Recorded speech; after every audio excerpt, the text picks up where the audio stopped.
ভালো আছো আর ঈশ্বরের কৃপায় আমরাও খুব ভালো আছি। আর আজ রবিবার, আজ সকাল থেকে ব্লগটা শুরু করলাম। সকালে উঠতে একটু দেরি হয়ে গেছে কারণ রবিবারে সেরকম চাপ থাকে না। তো আগে ছিল সকালে মেয়ের ড্রয়িং ছিল, তো তাড়াতাড়ি উঠে পড়তাম, কিন্তু ড্রয়িং ক্লাসটা যেহেতু এখন শনিবার বিকালে হয়ে গেছে, তো রবিবার সকালটা সেরকম কিছু চাপ নেই বলে উঠতে একটু দেরিই হয়। আর একটু দেরি হয়ে গেছে বলে উঠে আমি তাড়াতাড়ি কাজগুলো সেরে নিলাম। আর বাসি কাজ তো আমি সবসময় সেরেই নিই সকালবেলা, তারপরে অন্য কাজে হাত দিই। তো প্রথমে উঠেই ঘরটা ঘরগুলো পরিষ্কার করে নেব, তার আগে দেখলাম বাসনগুলো আছে, অনেকগুলো বাসন আছে। তো বাসনগুলো ধুয়ে নিয়ে তারপরে ওই কাজগুলো আবার করব।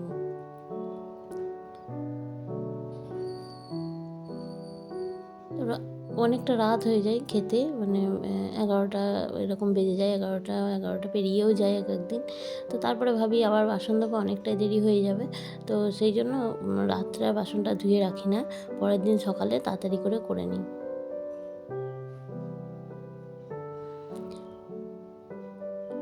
আর অন্য দিনেও তাড়াতাড়ি হয়ে যায় কারণ তাড়াতাড়ি ওঠা হয় সেদিনকে, কিন্তু আজকে যেহেতু সানডে, তো একটু দেরি করে উঠে কাজগুলো তাড়াতাড়ি করতে হচ্ছে সেই জন্য।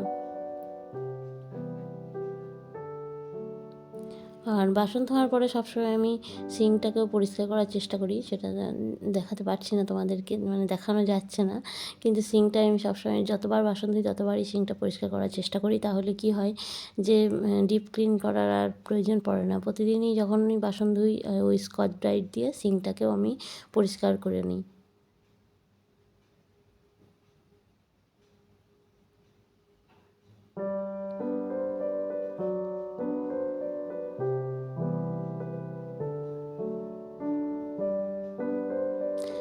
আর দেখবে সিঙ্কে বাসন পড়ে থাকলে মনে হয় যেন কোনো কাজই হয়নি, রান্নাঘরটা পরিষ্কার হয়নি।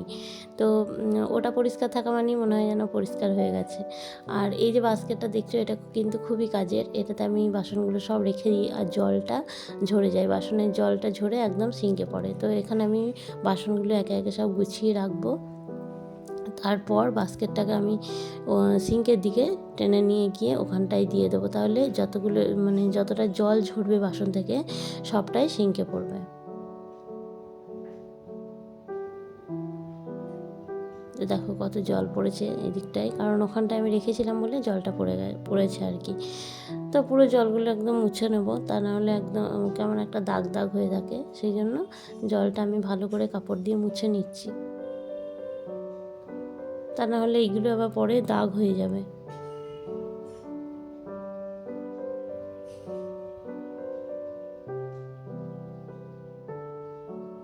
তো ঘুম থেকে উঠে ব্রাশ করে তারপরে প্রথমেই রান্নাঘরে চলে এসেছি।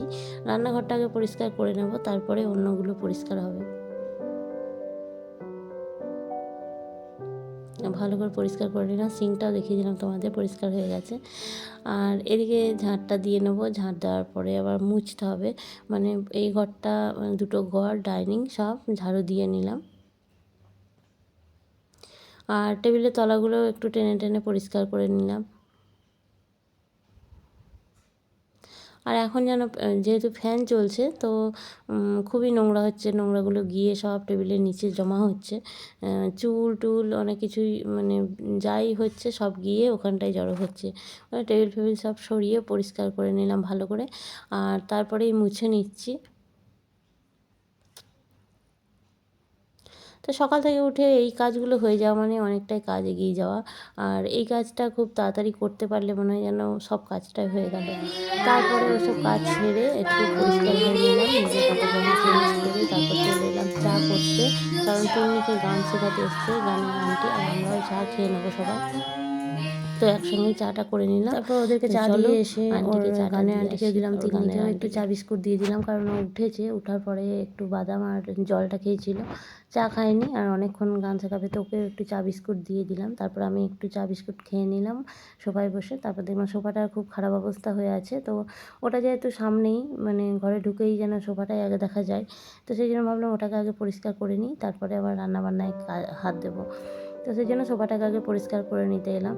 আর এটাতে বসলেই খালি এটা নেমে যায়, যে কভারটা দেওয়া আছে, কভারটাতে একটু যদি খেয়াল না করা হয় তাহলেই এরকম নেমে যায়। তো সকালে উঠেই আগে এইটাও করি, কিন্তু আজকে আর এটা করিনি শোভাটা। তো সব কাজ করার পরে দেখলাম এটাও এরকম খারাপ অবস্থা, তো সেই জন্য এটাকে ঠিক করে নিলাম।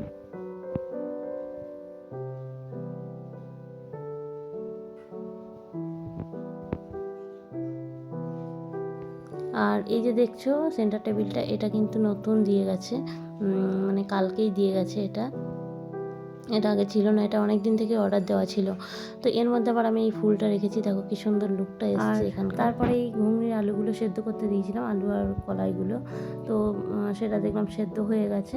আর ঘুগনিটা আগে বসিয়ে নেব, মানে ঘুগনিটা মশলা কষিয়ে ঘুগনিটাকে বসিয়ে তারপরে আমি যাব হচ্ছে পুজো করতে। তো একসঙ্গেই মশলাটা করে নিলাম, যেহেতু চিকেন হবে আর ওর জন্য একটু মাছের ঝোল হবে। তো দেখলাম মশলাটা একসঙ্গেই করে নিই, তাহলে অনেকটা কাজ কমে যাবে। তো অল্প মশলাই দিয়েছি, তো অল্প করে আদা রসুন আর পেঁয়াজ টমেটো এসব দিয়ে একটা পেস্ট বানিয়ে নিয়েছি।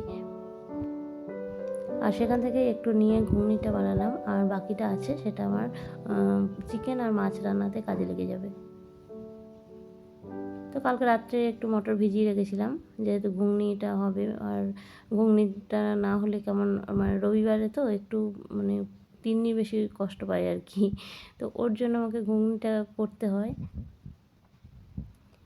আর এদিকে ঘুগনিটা বসিয়ে তারপর দেখলাম চালটা ভিজিয়ে রাখি, যতটা তাড়াতাড়ি হয় আর কি রান্না, সেই মানে বুদ্ধি খাটিয়ে রান্না করলে খুব তাড়াতাড়ি কিন্তু রান্নাগুলো হয়ে যায়।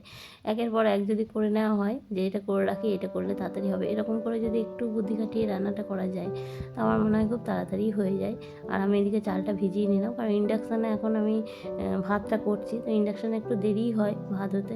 আর চালটা ভিজিয়ে আমার বরাবরই মানে স্বভাব যে চালটা ভিজিয়ে রাখলে বেশ ভাতটা একটু লম্বা লম্বা হয়, ভালো হয় আর তাড়াতাড়ি হয়। তো সেই জন্য আমি চেষ্টা করি যে সকালে উঠে সব কাজ করার আগে ভাতের চালটা আমি ভিজিয়ে দিই।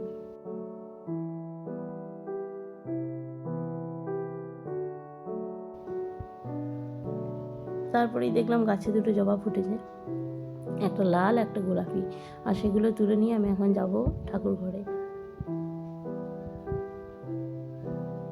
কি সুন্দর কালারটা এসছে, একদম মানে ডিপ গোলাপিটা।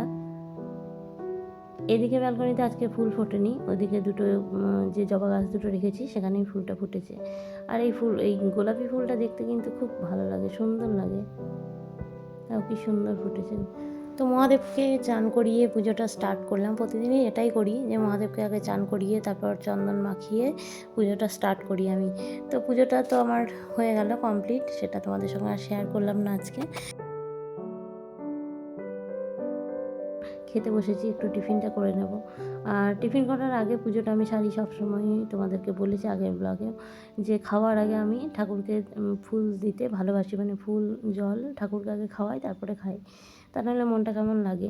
আর তিন্নিরও গান হয়ে গেছে, ওকে বললাম ঠিক আছে খেয়ে নে। তো সবাই মিলে খেতে বসে গেলাম, মুড়ি ঘুগনি আর রসগোল্লা।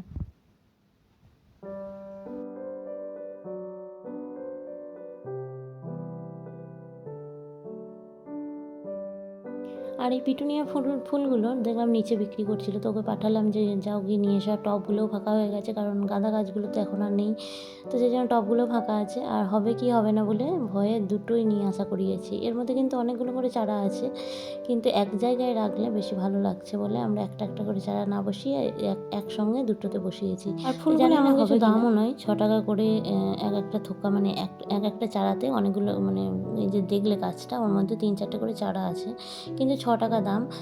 কিন্তু ভয়ে নিতে পারলাম না, যদি না হয় সবগুলো নিয়ে কি হবে বলে ওই দুটোই নিয়ে আসা করিয়েছি। আর তারপর যেটা হলো, হঠাৎ করে মিস্ত্রি এসে হাজির। এখানে গ্রানাইট থেকে আমাদের জল, মানে এখানটায় জল গড়ি গড়ি পড়তো, যেখানে ফ্যানটা আছে, আর ওখানকার প্লাইটা নষ্ট হয়ে যাচ্ছিলো। তো অনেক দিন ধরে বলে বলে আসছিল না, আজকে দেখছি হঠাৎ চলে এসছে, এমনিই রবিবার ঝামেলা থাকে। তারপরে ওরা এসে হাজির, মানে আমার তো অবস্থা খারাপ হয়ে গেল। শুধুমাত্র মাছের ঝোলটা হয়েছে আর একটু আলু সেদ্ধ হয়েছে, বাকি সব কাজ এখানে নিয়ে চলে এলাম। ওখান থেকে সব বয়ে নিয়ে এই ঘরে রাখলাম, আর এইভাবে রান্না করতে হলো। আর এইভাবে রান্না করতে গিয়ে সেই ভাড়া ঘর যেমন হয়, একটা ঘরেই সব কিছু, আমারও সেই সেম মনে হচ্ছে যেন আবার ভাড়া ঘরে চলে এলাম আমি। আর এখানটাতেই সব রান্নার জিনিসপত্র আর এনে রাখা হয়েছে, আর সেখানে রান্নাটাও কমপ্লিট করছি, কারণ ঘড়িতে এখন অনেক বেজে গেছে। তো ভাবলাম চিকেনটা না রান্না করতে শুরু করলে খাওয়া দাওয়াটাও অনেক দেরি হয়ে যাবে। এখানে চিকেনের আলুগুলো আগে দিয়ে নিলাম। মানে রান্নাঘর থেকে সব এই ঘরে আনতেই অনেকটা দেরি হয়ে গেছে। কত জিনিস থাকে বলো তো রান্নাঘরে, আর তারপর সেগুলোকে একে একে নিয়ে আসা, তারপরে আবার রান্না করা, মানে কীরকম একটা লাগছিল আমার। আর রবিবারে আমার এমনিই মাথার মধ্যে টেনশন থাকে যে দু রকমের মাছ আবার মাংস দু রকম হয়, তো মাংস রাঁধতে তো এমনিই দেরি হয়, তারপরে আবার এরকম ঝামেলা। মানে ওরা এসছে এমন টাইমে, একটু যদি দেরি করে আসতো, মানে বিকেলের দিকে আসতো তাহলেও একটু ভালো ভালো হতো, কিন্তু না, হঠাৎ করেই চলে এসছে। তো কিছু করার নেই, ওদেরকে যদি আমি ফিরিয়ে দিই তাহলে পরে আর পাওয়া যাবে না ডেকে ডেকে, তো সেই জন্য ফেরাতেও পারলাম না। তো এই ঘরেই রান্নাটা আমি এখন সেরে নিচ্ছি। তো ঠিক আছে, চলো আজকের ব্লগটা এখানেই শেষ করব, পরে আবার অন্য ব্লগে তোমাদের সঙ্গে দেখা হবে। আর আজকের ব্লগটা কেমন লাগলো, যদি একটুকু ভালো লেগে থাকে তাহলে অবশ্যই লাইক করো, কমেন্ট করো, আর যারা নতুন আছো তারা অবশ্যই চ্যানেলটাকে সাবস্ক্রাইব করে পাশে থাকা বেল আইকনটি প্রেস করে আমার পাশে থাকো। তো